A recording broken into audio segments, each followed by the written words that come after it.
O homem que sumiu em 1892 e ressurgiu no Triângulo das Bermudas. Olá, pessoal!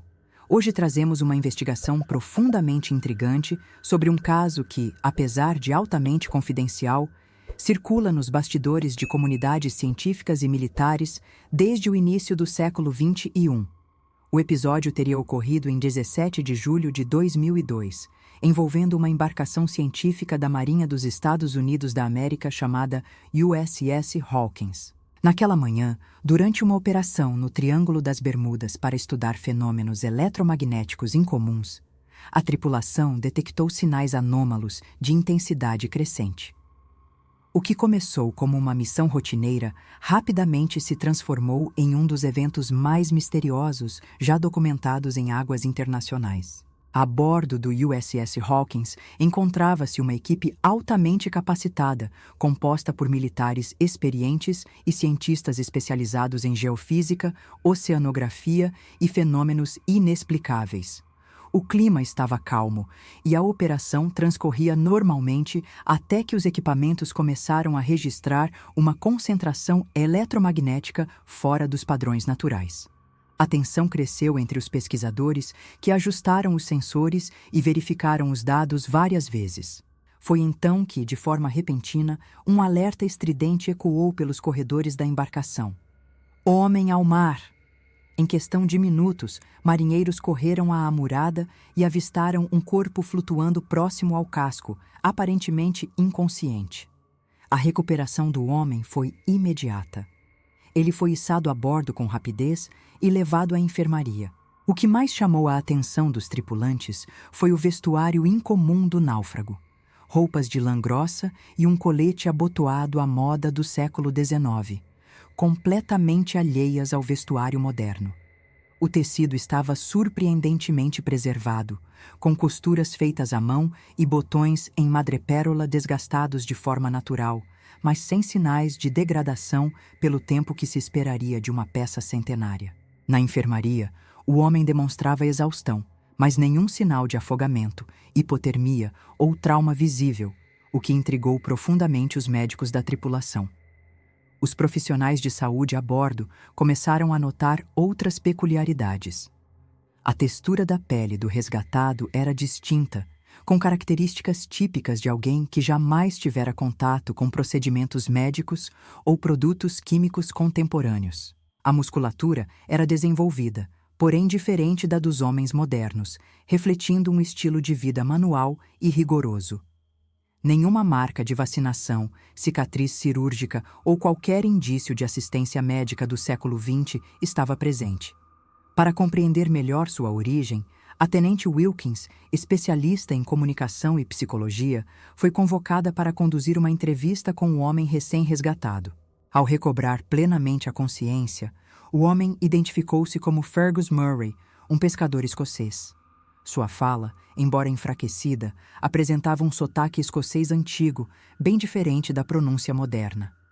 Segundo seu relato, ele havia saído do porto de Edimburgo, em junho de 1892, a bordo de seu navio de pesca, o Euna Milov. Durante a conversa com a tenente Wilkins, Murray revelou desconhecer completamente eventos ou tecnologias após o final do século XIX, como se tivesse sido literalmente arrancado daquele tempo e lançado no presente. Ele falava com segurança sobre figuras históricas da era vitoriana e desconhecia completamente os conflitos globais ou invenções modernas. Para testar a veracidade de seu testemunho, a equipe passou a interrogar Murray sobre acontecimentos históricos específicos. Suas respostas correspondiam exatamente ao que se sabe sobre o final do século XIX. Quando questionado sobre os primeiros carros a motor, por exemplo, mencionou as experiências com motores a vapor e os primeiros protótipos de carruagens automotoras. Mas quando lhe mostraram uma imagem de um avião moderno ou de uma bomba atômica, sua expressão foi de absoluto espanto, como se estivesse diante de algo mágico ou sobrenatural.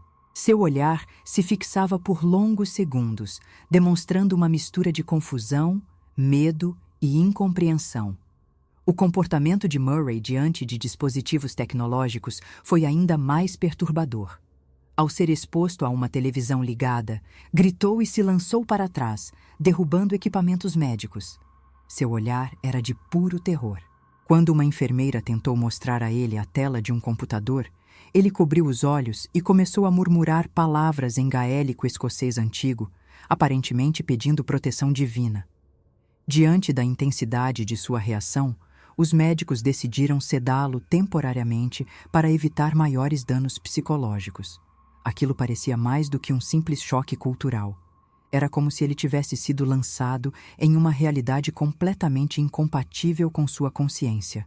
Enquanto Murray repousava sob sedação, os cientistas e militares começaram a investigar as roupas e objetos encontrados com ele. Nos bolsos de seu colete estavam 3 moedas de cobre e uma de prata, todas com a efígie da Rainha Vitória e datadas entre 1880 e 1889. O mais impressionante era o estado de conservação das moedas. Sem oxidação, com inscrições perfeitamente legíveis e nenhum sinal de desgaste significativo, como se tivessem sido mantidas em um ambiente totalmente isolado da ação do tempo e da natureza. Especialistas em numismática foram acionados via satélite para análise preliminar. Ao longo das horas seguintes, os cientistas reavaliaram as leituras eletromagnéticas que haviam detectado momentos antes do surgimento de Murray. Todas as anomalias desapareceram assim que ele foi retirado da água.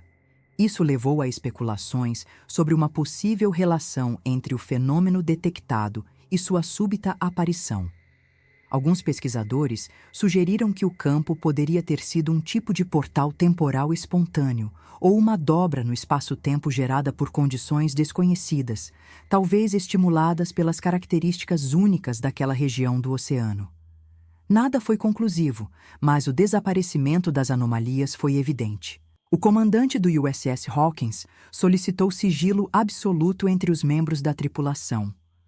Toda a comunicação externa foi suspensa e mensagens criptografadas foram enviadas ao Comando Central da Marinha em Key West, Flórida.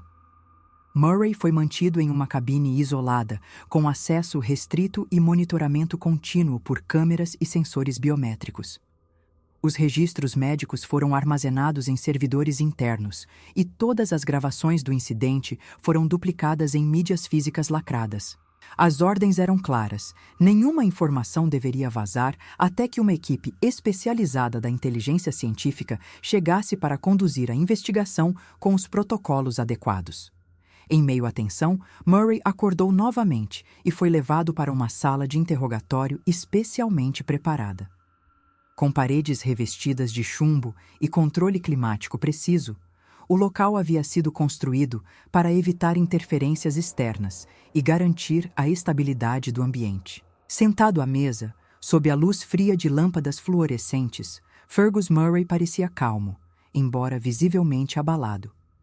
Seus olhos varriam a sala lentamente, tentando absorver cada detalhe.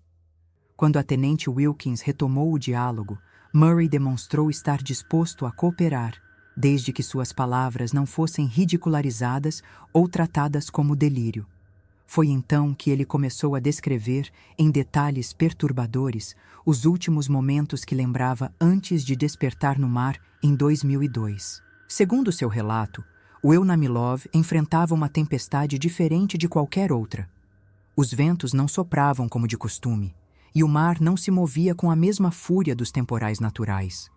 Havia uma sensação de eletricidade no ar, e uma luz azulada, quase translúcida, envolvia a embarcação.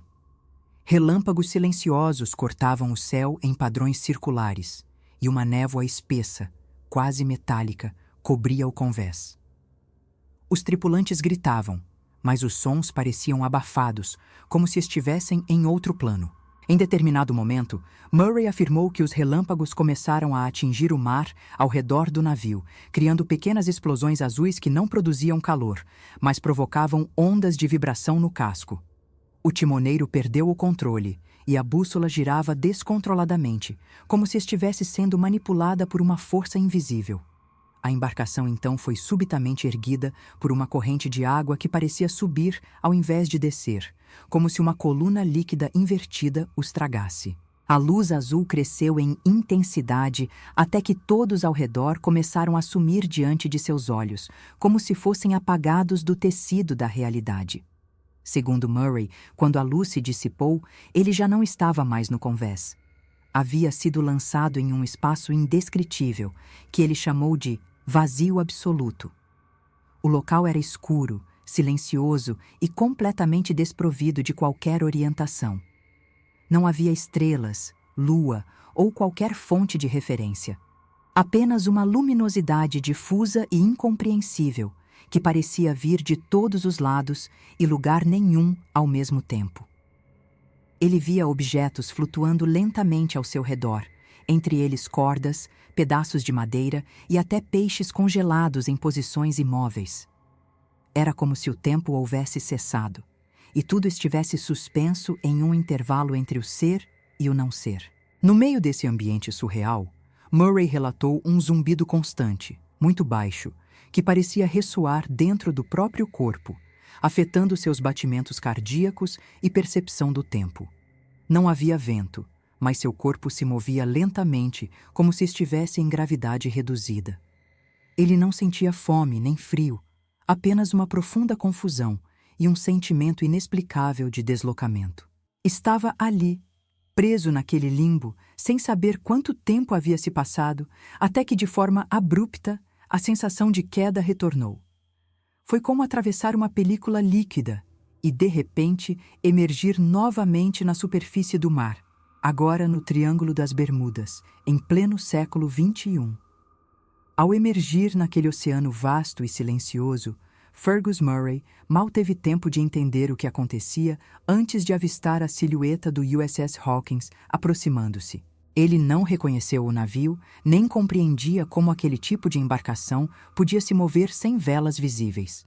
Mesmo em meio à exaustão e à confusão, teve forças para acenar e gritar, sendo logo avistado e resgatado pelos tripulantes. No instante em que foi retirado da água, sentiu um estalo agudo nos ouvidos, como se estivesse atravessando uma camada invisível. O céu acima parecia diferente, mais vibrante, mais denso em cores, como se o próprio mundo tivesse mudado de densidade. Essa percepção, embora subjetiva, seria relatada com consistência por ele durante os interrogatórios posteriores. Enquanto Murray permanecia isolado e monitorado nas instalações temporárias de Key West, os cientistas continuaram sua análise minuciosa. Um dos pontos mais desconcertantes foi a descoberta de que o corpo de Murray emitia um campo eletromagnético tênue, mas constante, captado por instrumentos altamente sensíveis utilizados para medir radiações ambientais. O padrão dessa emissão não correspondia a nenhuma fonte conhecida, levando os físicos a sugerirem que ele talvez estivesse, de alguma forma, ligeiramente fora de fase com a nossa realidade. Isso explicaria, em teoria, a estranheza percebida por ele em relação ao ambiente e até mesmo o fato de seus objetos pessoais não apresentarem o tipo de degradação esperada pelo tempo transcorrido. Durante um experimento de rotina com sensores de ressonância magnética adaptados para estudar o campo gerado por Murray, algo inusitado ocorreu. Ao atingir um determinado nível de estimulação, uma esfera luminosa de aproximadamente 2 metros de diâmetro se formou ao redor dele. A luz era branca, com um leve tom azulado, e pulsava de forma rítmica. Alarmados, os técnicos interromperam imediatamente o procedimento, mas já era tarde. Fergus Murray desapareceu diante dos olhos de todos, sem deixar qualquer vestígio físico. O registro em vídeo captou apenas um clarão súbito, seguido por um som semelhante a um estalo elétrico abafado. As gravações foram imediatamente classificadas e os servidores desconectados da rede externa. Com o desaparecimento repentino de Murray, a Marinha dos Estados Unidos da América decidiu encerrar todas as operações relacionadas ao caso. A instalação em Key West foi desmontada em tempo recorde, os equipamentos redistribuídos e os cientistas transferidos para outras bases, sob cláusulas de sigilo vitalício. Documentos foram lacrados em arquivos classificados e toda menção ao episódio foi removida de bancos de dados públicos. As ordens vinham diretamente dos mais altos escalões do governo, que temiam vazamentos e repercussões geopolíticas caso a natureza do fenômeno viesse a público. Era como se Fergus Murray jamais tivesse existido. Entretanto, a busca por explicações não cessou entre alguns pesquisadores independentes que, arriscando suas carreiras, mantiveram contato discreto e continuaram investigando os paralelos entre o desaparecimento do Eu Namilov e o retorno do capitão escocês. Um dos pontos mais intrigantes surgiu da análise de antigos registros marítimos e lendas populares da costa da Escócia. Alguns relatos do final do século XIX mencionam um navio reaparecido misteriosamente, encontrado à deriva por pescadores locais. O nome da embarcação, Eu Namilov. Não havia ninguém a bordo. Os poucos pertences restantes estavam intactos e, entre eles, um diário de bordo interrompido abruptamente em junho de 1892. Ainda mais perturbador foi um conjunto de depoimentos datados da mesma época, recolhidos por um padre local que ouviu confissões desesperadas de 2 homens sobreviventes do que chamaram de A Noite do Céu Azul Sem Trovão. Eles falavam de uma tempestade que não era natural, de uma luz que fazia tudo desaparecer e de um lugar onde o tempo não existia. Um deles, segundo o registro, gritava repetidamente que o capitão havia saltado em direção à luz e que a coisa levou ele para o outro lado. Esses testemunhos, embora desconsiderados na época como produto de delírio e trauma, hoje ganham uma nova perspectiva diante das evidências recentes. O caso Fergus Murray permanece, até hoje, sem explicação definitiva. A comunidade científica, dividida entre o ceticismo e o fascínio, não consegue chegar a um consenso. Teria ele realmente atravessado uma brecha no espaço-tempo? Seria o Triângulo das Bermudas um ponto de acesso entre dimensões? Ou seria tudo isso apenas um elaborado engano, encoberto por forças com interesses inconfessáveis? As respostas talvez tenham se perdido junto com Fergus, ou estejam esperando em algum lugar, fora da nossa compreensão, onde o tempo e a realidade não seguem as regras que conhecemos. O que é certo é que, em uma manhã aparentemente comum, um homem surgiu de um século perdido, e talvez tenha voltado para ele.